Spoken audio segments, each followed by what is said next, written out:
Welcome back to the show. Well, if you have ever been on antidepressants, it is tricky to get off of them. Well, Bethany Butzer is here, and she is going to give us some tips to possibly do so and to get over what is supposed to be the most depressing day of the year, Blue Monday. Welcome, Bethany, to the show. Thank you, Sabrina. Okay, so you've got a book out, and it's the Antidepressant Antidote. And I quickly want to mention that you did study here in London at Western, and you've got your Ph.D. in psychology. So you know what you're talking about. So yes. How do we get over the blues? Let's start with the Blue Monday. How do we get over the blues on this depressing day? Yes. Well, I mean, there's a lot of different things that you can do. It's really about taking personal responsibility for what's going on with you. So Blue Monday, is about not, we haven't met our New Year's resolutions. We're, we get our first visa bill from Christmas. The weather is kind of bad, that sort of thing. So it's important to get back on track, get back on those New Year's resolutions. So I offer life coaching as part of what I do. And so one of the things I do is I help people set goals, and then I hold them accountable to those goals. One of the things, that comes to my mind is getting a shot there of the book there. The winter months in themselves, they can be, they can be depressing themselves because, a lot of us just have the winter blahs, right? And I know myself, as much as I, don't want to promote tanning because it's not great for your skin, but I jump into a tanning bed on occasion to get a little zip of vitamin D, and some people need that. So sometimes there is a little bit of a chemical situation in the body that can give us the blues as well. Oh yeah, definitely. And that's what I recommend in the book. Is to work with your doctor, work with your therapist, whoever you're working with, to assess what's going on for you. Sometimes it's chemical, sometimes there's a little bit more than that going on. And the book is actually based on my own personal story as well, of having taken antidepressants for 6 years and gotten off of them. And the reason I wrote the book is that I wanted to help other people not go through what I went through, struggling to get off them. I wanted to provide a resource for people. They can be effective though, and I think that's where the controversy comes in is, when the doctor wants to prescribe you antidepressants, a lot of people are very nervous and very hesitant because of, the stereotypes that surround it, as well as, they're highly addictive. So they are very difficult to get off. So if somebody is watching and they're on antidepressants and they're, kind of toying with the idea that they're feeling like they don't want to be on them anymore, what do you recommend is the first step for them? First step, I always say, and the first step I mention in the book, is to get help. Draw on the resources that you have. So talk to your doctor, talk to your therapist, draw on those resources, figure out whether right now is the best time for you to be going off the medication. It's best to go off this medication when you're in a stable period in your life, things are fairly calm. So definitely first step is talk to your doctor and, figure out what's going on for you and if it's a good time. All right, you have a 5-step program. Walk me through the 5 steps. Yeah, the 5 steps. Well, the first, like I just mentioned, is to get help. So draw on all the resources that are available to you.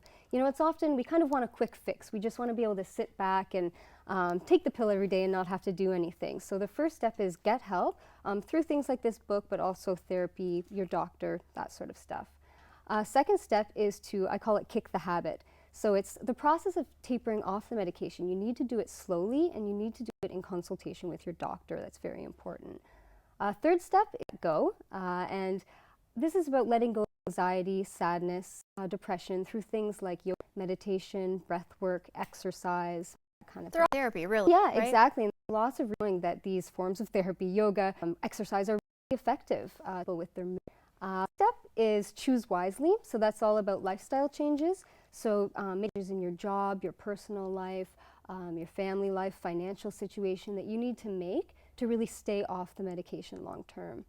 And then fifth step is blend thoroughly and as necessary. So what that means is this is an ongoing process. You don't just stop taking the pills.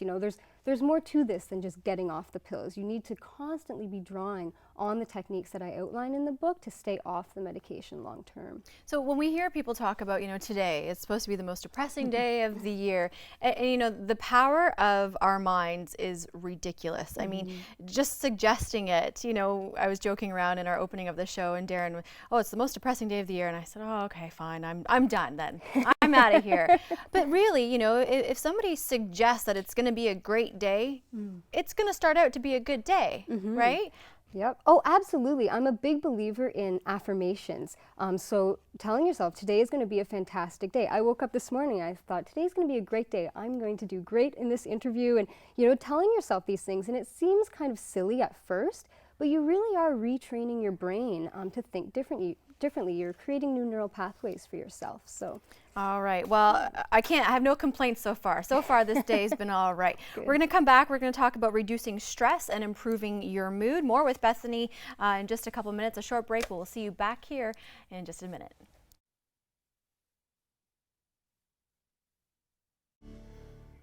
Welcome back to the show. Have you told yourself that today is going to be a good day and a not so depressing day? Well, I hope so, because it is officially or unofficially Blue Monday, which is supposed to be the most depressing day in the year. Bethany Butzer is here. She is the author of the Antidepressant Antidote. And Bethany, talking about ways to reduce our stress or to improve our mood. I guess improving your mood is a good place to start, right? If you're in a kind of yucky mood, how do you get out of it?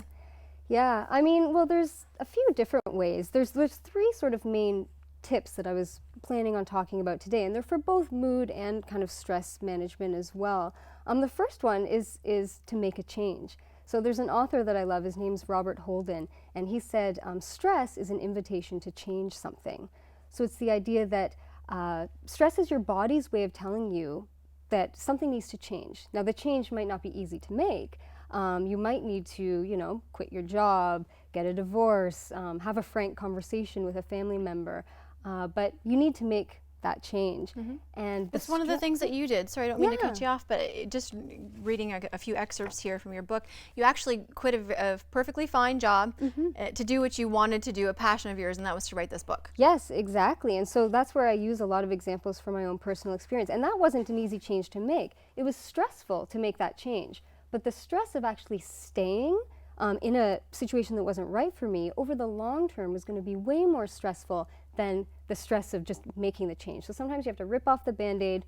You've got to make a change in your life, and you have to take responsibility for your own well-being. I guess my first question should have been, how do you improve your mood in a healthy way? Because all too often we are creatures of habit, and ways to improve our mood may be grabbing a bite to eat, or grabbing a cigarette, or grabbing a drink. Right. And we don't really want to resort to those, do we? Exactly, no. And that's where, things like, I'm a yoga teacher, so I'm always advocating yoga to people. But if yoga isn't your thing, exercise has been very well proven to improve mood as well. So making the commitment to yourself to doing those kind of things can be really helpful. You spoke about everyone wants the quick fix. So, instead of reaching for the bag of chips or a cigarette, and we want that quick fix to get us out of the funk that we might be in, what's the quick fix then if we're looking for a healthy way?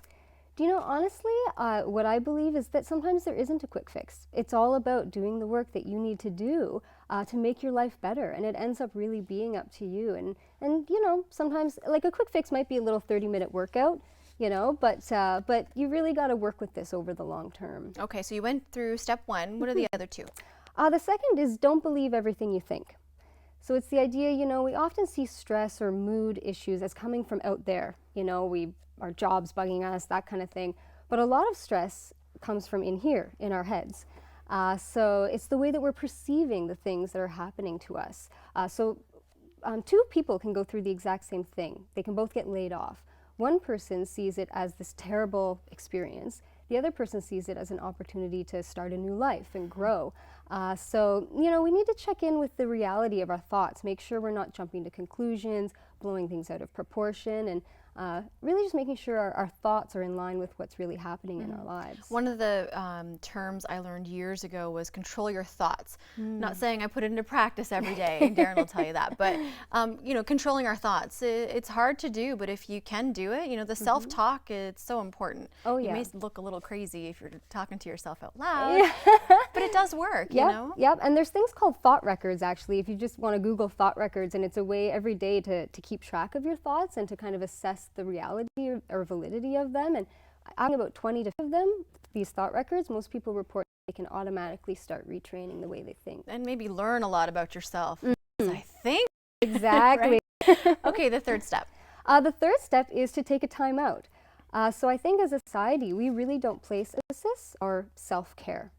it just falls by the wayside. So you need to focus on what it is that you love, whether it's, you know, again, things like exercising, yoga, taking a walk around the block, spending time with your kids, putting that first and foremost. I often use the analogy of, you know, when you're in a plane crash and you're supposed to put your own oxygen mask on before you put someone else's on. And it's the same in life. You know, you have to take care of yourself in order to reduce your stress, enhance your mood, and really be more effective, you know, at the things that you do in your life. So you need to make your self-care a priority.